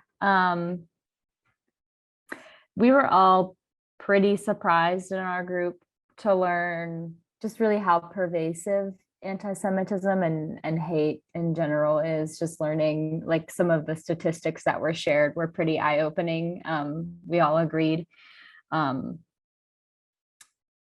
the second question, I think just to echo some of the things that others have already shared, just the more that we can all create spaces to gather and have conversations that bring different people who might not normally gather in everyday life, the better off we all are. And even taking an idea to take it a step further is, how can we better educate ourselves and train ourselves to have conversations with more people? So kind of the train the trainer concept, how can we be better at educating others when those opportunities arise?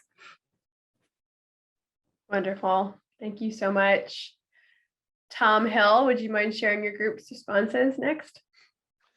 Hello. Yes, we had very similar responses that have already been stated. And a couple things that we really hit on was the voices across the communities coming together, and not just Etna, from our neighbors across the river, our neighbors across two rivers, which is a big deal for us here in Pittsburgh, is to cross two rivers. So we enjoyed hearing the voices from everyone. We also brought up the points of making sure that all voices in our community are heard and represented in positions of power, and there's diverse representations across the board, as well as the idea of keeping these spaces open for everyone and accessibility, because when when we go back to possibly doing these in person, having an option for folks to join in virtually who might not be able to physically come into those spaces, whether it be for accessibility purposes, childcare, or health, and as well as even within these spaces, providing something along like closed captioning or some other accessibility services, just so that as many people who can participate who choose to. So those were the big points of our group. Thank you, everyone. Those are great points. Thank you so much, Tom. Alice, would you mind sharing next? Hi, everyone. Our group had a really nice discussion. Once again, a lot of these points have been covered, but just the importance of promoting mutual respect and communication and love and kindness. We talked about the fact that we really liked that we came together as a group to discuss what went on rather than leaving it unchecked, because that's when situations can escalate. We all really enjoyed the energy and commitment of the students in the Light program. That was very inspirational. And just thinking of more ways to make people on the margins feel more included and heard, much like other people said. That's great. Thank you so much. And last but certainly not least, Jess, would you share your group? Sure. Our group was totally awesome. One of the things that resonated with almost everyone was this idea of post-traumatic growth, which is something none of us had heard before, which really liked that. And a lot of parallels with what other folks were saying. Something that came up was about how, like, kind of intuitively, it's an idea that a lot of us have is like, we should be closer together. We should be making bridges with folks who we wouldn't normally, align ourselves with, or we don't necessarily have the same similarities with. But it's kind of easy to like kick that down the road just because life happens, COVID, all of these things. And so while it's really unfortunate that this incident happened and actually was a catalyst for us to be doing work that we've wanted to do for a long time. Something else that came up in our discussion was about accessibility, in part to what other folks were discussing, but also not only, do folks have access to childcare, are folks able to participate on something online, but also if someone is in a position where they are, working 2 jobs, struggling to pay their bills, struggling to get, food on their table, how many of our neighbors maybe don't have the opportunity to have like these kind of high level discussions because they're just having struggles getting their basic needs met. And so kind of making sure that, these discussions, they're not happening in a vacuum. Like a lot of our neighbors, it kind of goes back to what we talk about with eco districts, with equity and having everyone, get their needs met, be able to have these discussions too. That's so right. Thank you so much, you all, for your responses. They're really going to inform, how we move forward, grappling with this issue and similar issues in the future. So we appreciate your feedback so much.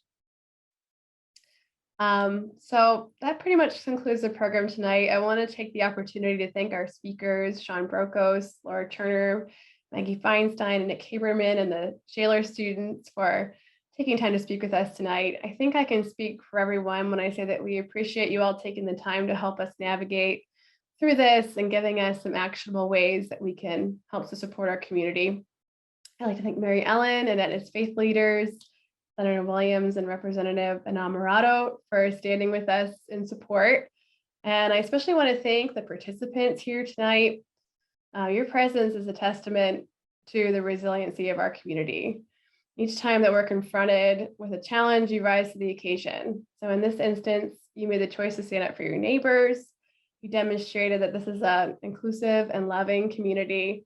And I hope that you're as inspired as I am to go forth into 2022 on the path of love and light, and that we can all commit to being advocates and allies for our neighbors.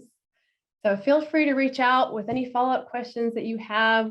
I know you've got inundated with links and emails, so you have no shortage of people to connect with, and we will be sure to follow up with you on next steps for how we can continue this conversation and the action to make Etna a place for everyone. So thank you so much, everyone, and have a great night.